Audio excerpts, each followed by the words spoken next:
The jaw-dropping man-comb awaits, Witcher. Surely you've techniques you'd care to test. Wanna fight? The rules governing the Beauclair fist-fighting circuit. Are you familiar with them? You fight with fists. There much to add beyond that? You must make a wager to join the contest. Do you wish to jump in? Considering it. So you're not surprised. Consider this as well. Here, intellect counts as much as strength. You see, Mancomb is no ordinary fighter. Mancomb? First I've ever encountered that name. One should never judge an opponent by his name. Master Mancomb is a saddler, though a valiant one at that. His blows are as fierce as his riposts are sharp. Fine, let's start. Oh, my knees quake like a carnival rattle. Let's get on with this ridiculous battle. I'm a top taunter, the best around, not one to be beaten by some inbred hound. Your taunts? I've heard dogs retch things more profound. Hear how pathetic and stupid you sound. Well, how then is this for a clever tongue twister? You're a bum-botching, blackened, bile-filled blister. Think you're confused. That sounds more like your sister. I'm immune to disease, but even I'd die if I kissed her. You aren't worthy to empty my sister's bedpan. You mange-ridden mutant, not even a man. Should have quit before we began. Gonna make you wish you'd turned tail and ran. Why, you... bad... I've got to admit, you know how to roast a man. You win. Mean we're not gonna fight? Why? I told you, you've won. The Witcher wins, beating Mancomb at his own game. You out-tongued me, but only because I'm under the weather today. I'd have lashed you raw otherwise. Right, sure. Sir! Sir! A letter for you, sir! Letter? Who from? Can't rightly say, sir. I was just to deliver it.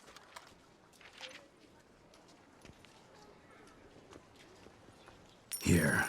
And thanks. No, sir. Thank you. And I truly hope I'll be of service again. Dearest. I suspect weighty affairs, rather than merely the wine festival, have drawn you to Toussaint. Perhaps you'll find time to probe a certain matter in spite of this. I recently came across the mention of one Professor Moreau, a scholar in Beauclair, who conducted research into Witcher mutations. Though the details are rather murky, as is the location of the scholar's laboratory, his journal could contain more information. It lies buried with him in his tomb. I enclose a map I found in the book I happened upon. Though less than completely legible, I trust it will prove useful nonetheless. I felt this matter could prove of some importance to you, thus I dispatched this letter without delay. Whatever you decide, please take exceedingly good care of yourself. Your Yen. A professor who studied Witcher mutations. Might actually be worth looking into.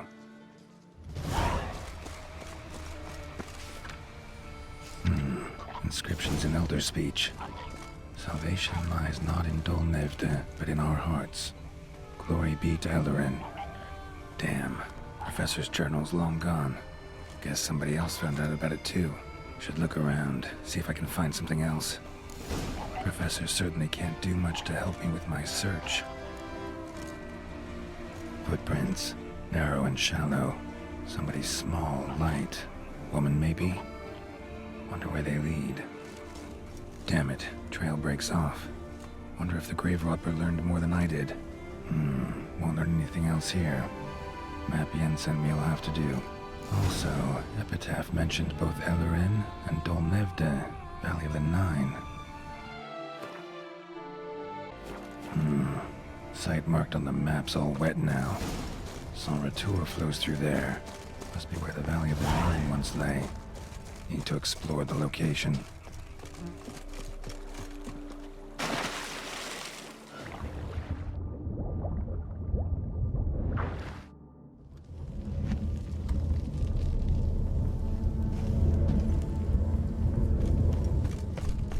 Grave robber must have found something in Moreau's tomb to activate the entry portal. Wonder what surprises this place has in store. Implanted spikes. Sick sense of humor someone's got.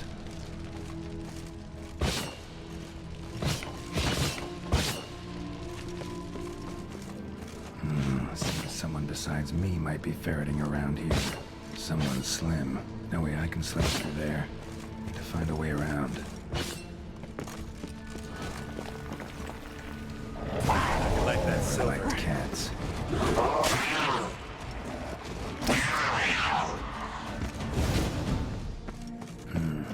Interesting as places go. Seems someone put a lot of thought into its design. Should look around. Impressive. This just decoration, or...? Unwanted guest. Intruder. You are not welcome here. Yeah, figured as much.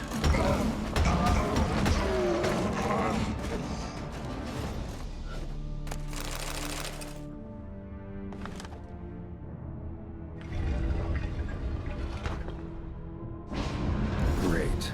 Portals. This just keeps getting better. All right, now to find the next portal.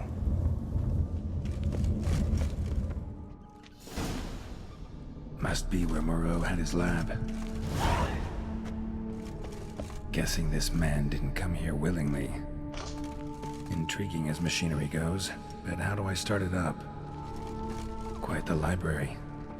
Mostly tomes on mutations and genetics. Preserved organs. Hope their donors weren't forced to give them up.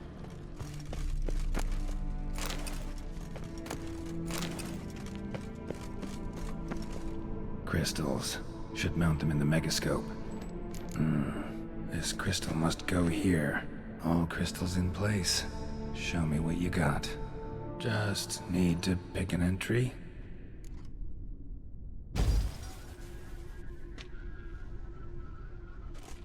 The 18th of Yule, year 1102. Today I begin my great life's endeavor. One greater and more significant than any I have thus far undertaken. For it relates to me personally. To myself and my son.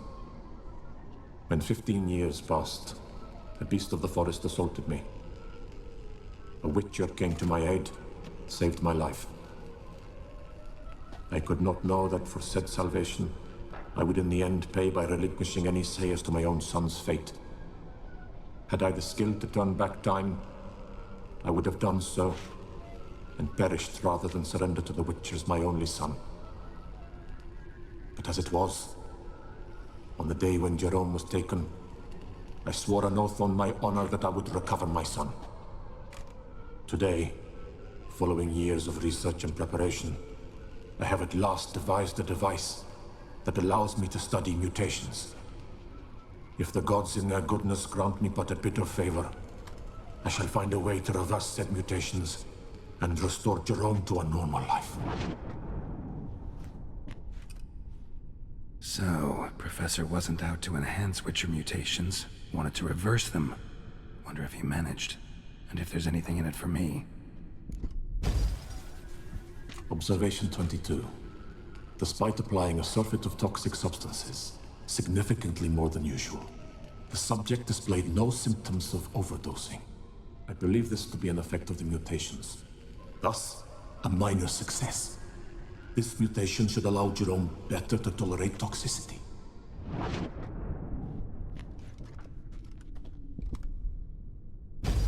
Observation number 30. The mutations do not set in at once. Curiously, they do not develop over a span of time. Rather, for a mutation to progress towards completion, the appropriate mutagen must be applied continuously. The subject does not bear this well, but I found a way to make the mutations less taxing invasive. To the mutagen base, I add the albumin of a mutated giant centipede egg. Stored in a glass terrarium, the eggs do not develop, remain small. The eggs themselves are a sight to behold. Mutated, they are luminescent, emitting a wondrous glow. I can only hope my addition of the albumin will produce no significant side effects. Time will tell.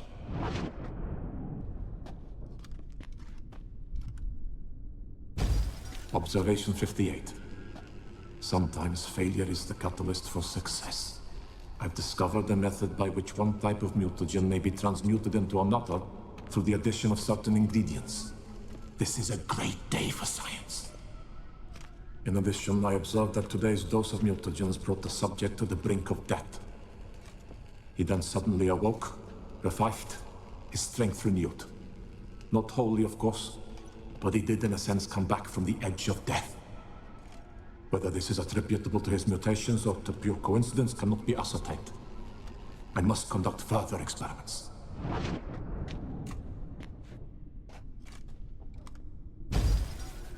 Years of experiments, research, sacrifice, all for naught. I have failed to achieve my defined objective. Each mutation I applied to my subjects proved ineffective when applied to Jerome. What I meant to cure him of his witcherism, that which I meant to restore to him a normal life, only deepened his mutations, further augmented his speed and strength, rendered him yet more inhuman. It seems my son must remain a witcher forever. I have failed. The time has come to abandon this place. Return home to Lydia. She may yet deign to take me back. The contraption and mutagens I leave here. Let them wither and crumble. As did my dreams of regaining my son.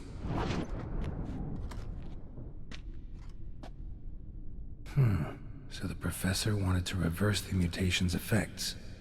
Ended up deepening them. Stroke of luck for me. Could profit from his failure.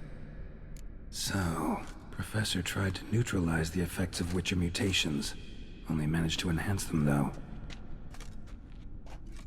Used the albumins of giant centipede eggs as his mutagen base.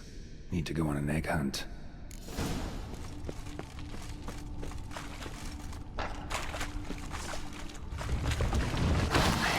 Mom's awake and she's not in a good mood. Another one.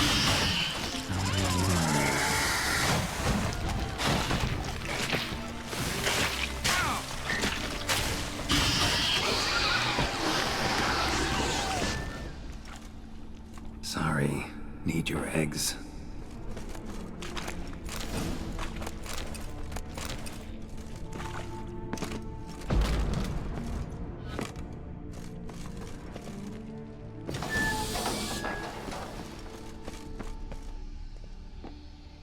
Professor's mutagens might work on me as they did on his son.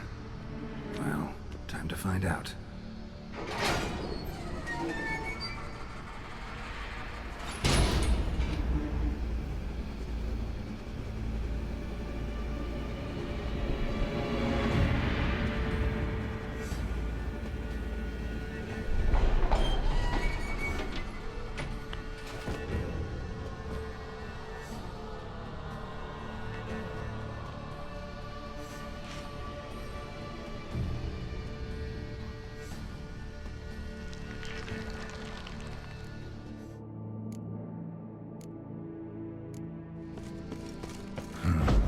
Power cell for portals.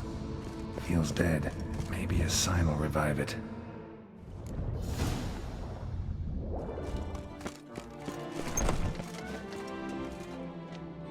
Greetings. A witcher from the School of the Wolf, here in Tucson. Greetings. I'm Lazar Lafargue.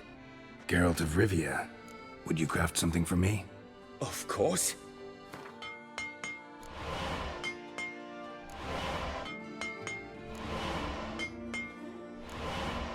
Farewell. Good luck on the path.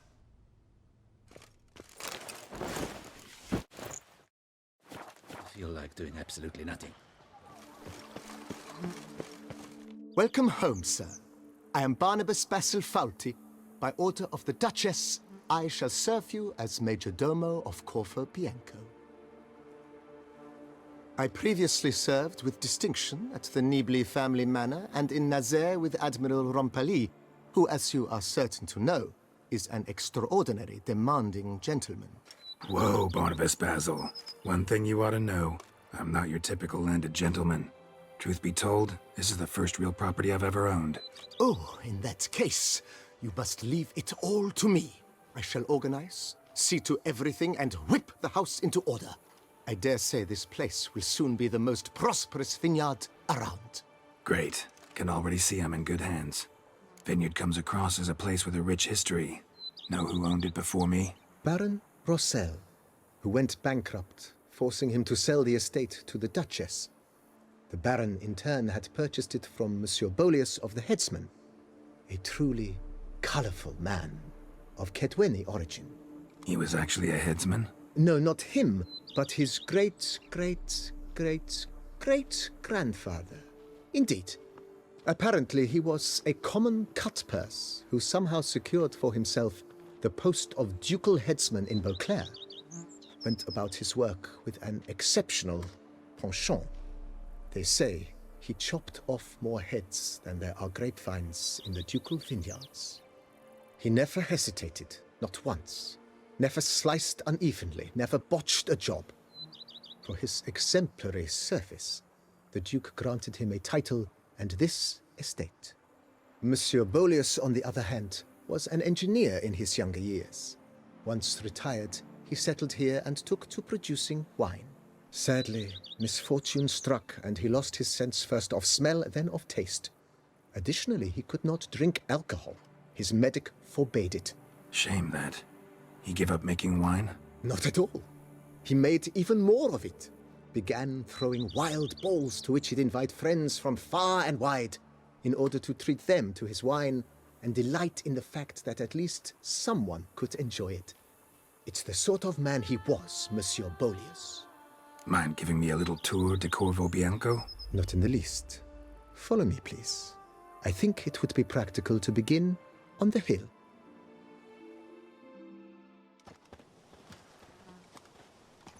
Behold, sir, your estate in all its splendor.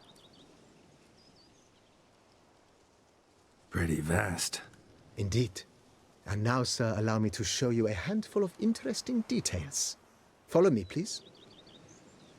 Been a major domo all your life? Yes, I come from a long line of major domos. My father was a major domo, as was my grandfather before him, as was my great-aunt. In fact, she was the one to start the tradition. Great-aunt? A hard woman. It is said that already as a child, she knew where she was going and went there. When she arrived in Beauclair, she signed on as a chambermaid at one of the vineyards, then slowly worked her way up to major domo. She dragged the rest of the family up the same path. The servants' quarters. I occupy the green home. With the Duchess's permission, I have hired a full staff. Their salaries to be paid from the ducal treasury. Nice of her. Not the most sightly part of the estate, I admit. But I think it's worthwhile for you as master of the domain to know where the help stays. You've spread Baron Rossel ordered the vines in this part of the estate uprooted and olive groves planted in their place. They look beautiful, especially come spring. Don't look at all bad now, either. Down below lies your vineyard, where we grow a strain of Carfanere, one of the world's oldest. Aged in oak barrels, it provides for an exquisite wine with distinct blackberry, wild cherry, plum, and cinnamon notes. Marvelous. Have to try it one of these days. Nice well. Picturesque. Yes, though it ran dry long ago. During the raucous feasts Master Bolius held, he would order it filled with wine. There's a tale about a guest attending a Boleus ball for the first time and thus unaware of the custom. He had suffered great heartbreak and had decided to end his life by jumping into the well. The festivities were coming to a close, and the well was nearly empty when the suicidal guest finally jumped. Instead of killing himself, he merely broke his legs. To numb the pain, he drank the wine. Drank himself to death? Not at all. When found the next day, he had concluded he'd witnessed twin miracles. The water had been changed into wine, and he had survived. He retired to a monastery in the Dragon Mountains and began preaching the wisdoms of Levioda. Monsieur Boleus's wife Nina kept a garden here. A supremely lovely place it was. Bit neglected now. I agree. Yet nothing stands in the way of restoring it to its former glory, and once again planting it with herbs and other vegetation. Madame Nina planted diminutive, delicate flowers and herbs here. One might say their aroma still hangs in the air. You're quite the romantic, Barnabas Basil.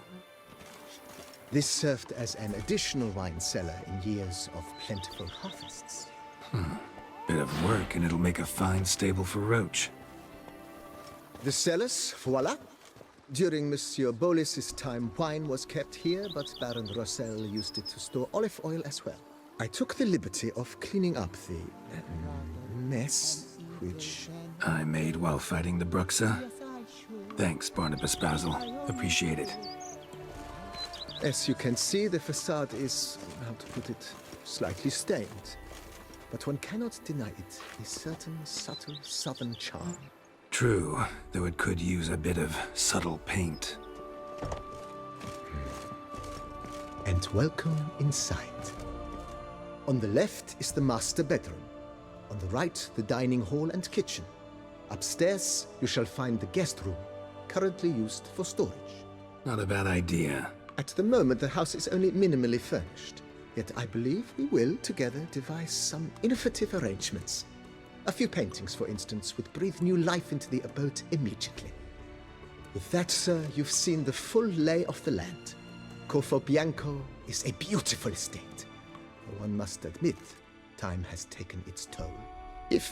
Forgive me for being forward, but if you were to choose to invest a small sum towards its beautification, consider me at your service on the matter. Think I'll take you up on that. Be sure to come and see you if I decide to do any remodeling. Mentioned the place could stand to be spruced up. Oh, most decidedly, sir. The question is where you would like to begin this rejuvenation. Been thinking about the outer walls. Maybe a fresh coat of paint or some patching. If I might dare to make a suggestion, why not start with a general renovation? I once oversaw such work at Admiral Rompelli's summer residence. The effects were simply breathtaking. Not only did the residence positively sparkle afterwards, but we also made room to display the Admiral's armor and weapons, of which he was a passionate collector. It's in your hands then. Make the place shine. I shall get to work immediately. Within a day's passing, I shall have sent for the crew which rebuffed the Admiral's residence.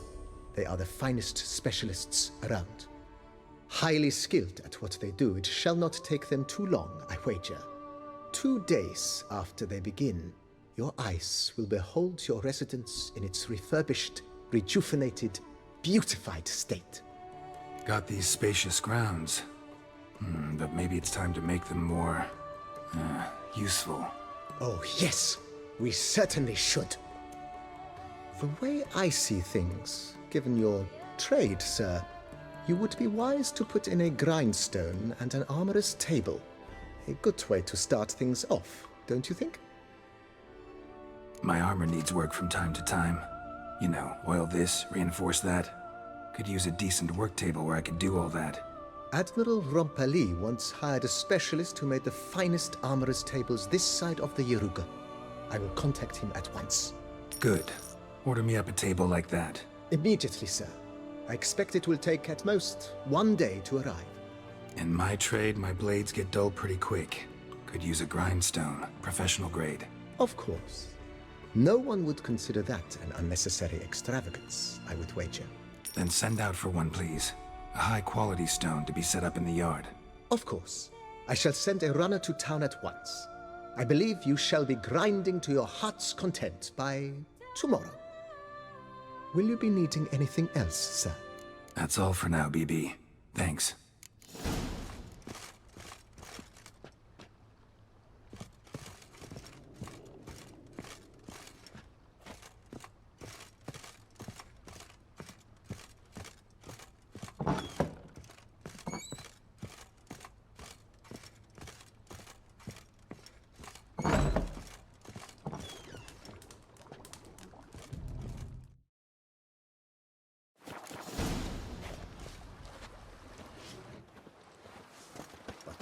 Drops of rain, and lo and behold, I see better.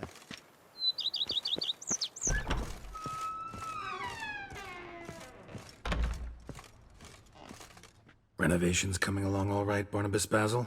Superbly, sir.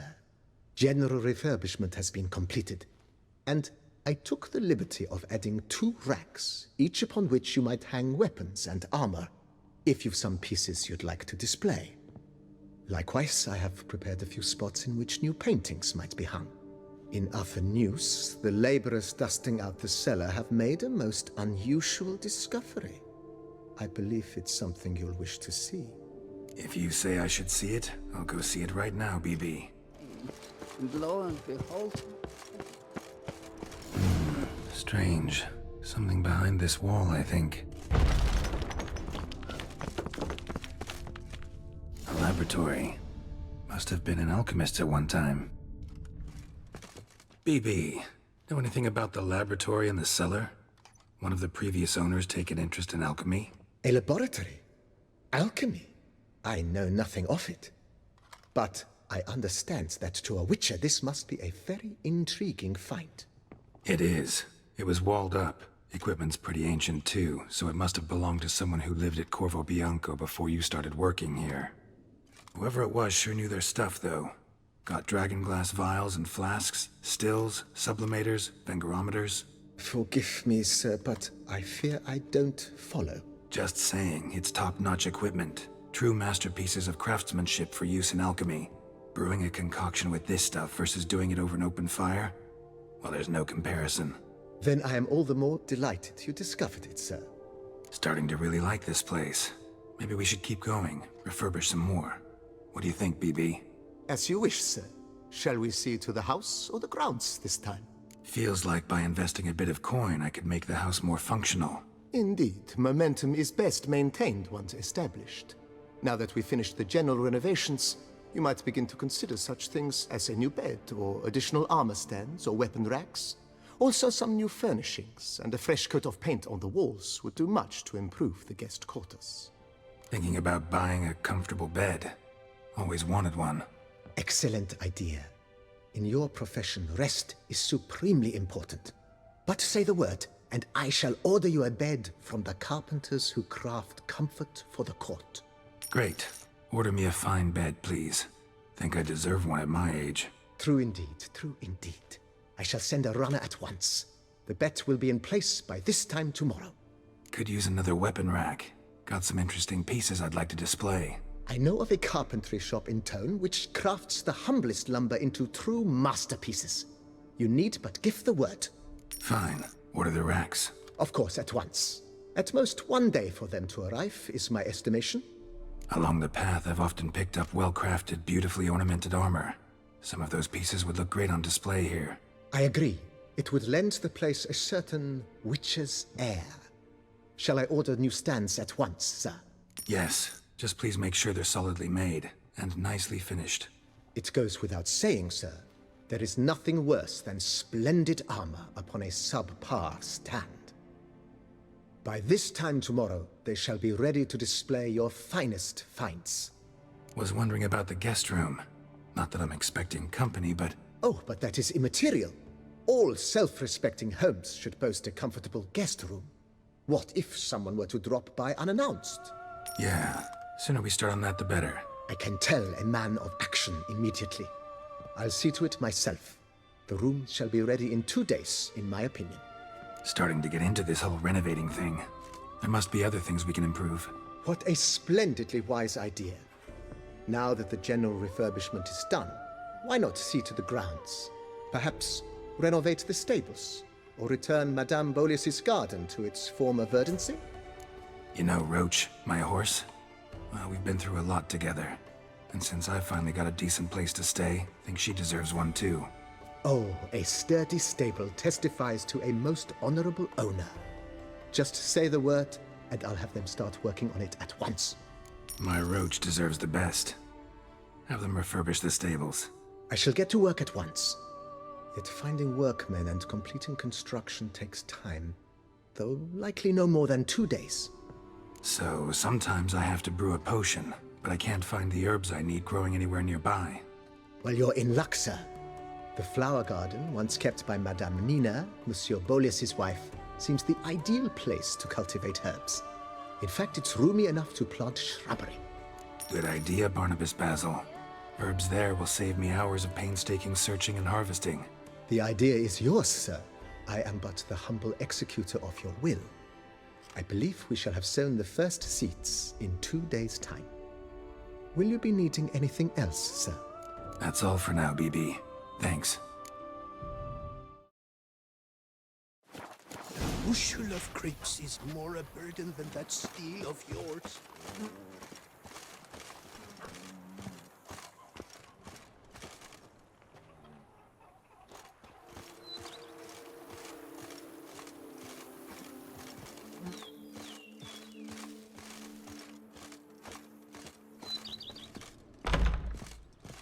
Renovations coming along all right? I am delighted to inform you we have completed our labors. You can now devote yourself to enjoying the vineyard's delights to the fullest. You must forgive me my temerity, sir, but I thought, with all the work on Corfo Bianco completed, and with the estate looking more beautiful than ever, it might be appropriate to commemorate the moment. Sure, why not? During the tidying that preceded the renovations, I came across a bottle of Sapramento, the 1250 vintage. I cannot say by what miracle it survived, but it is here. And we've cause to open it today. And then he ran straight into the crowd, burning bouquet in hand. All thought it a part of the performance, so they only laughed, even when the decor began to catch fire. It was not until the flames engulfed Baron Mahevkin's beard that folk began to realize something was amiss and went to put out the fires. Sounds like Monsieur Boleus and Madame Nina threw some first-rate balls here. It was so. In this regard, Baron Rossel was decidedly more reserved. So tell me, Barnabas Basil, what's the wine situation like here? Am I going to produce any this year? This year is out, I fear, sir. Last autumn, a fungus destroyed all the vines. Baron Rossel had new ones planted, but it will be some time before they start bearing fruit. Assuming that is, the fungus does not reappear. That'd be bad. This Sapramento got me dreaming. It's amazing. Isn't it, though? Allow me to top you off, sir. There. Thanks.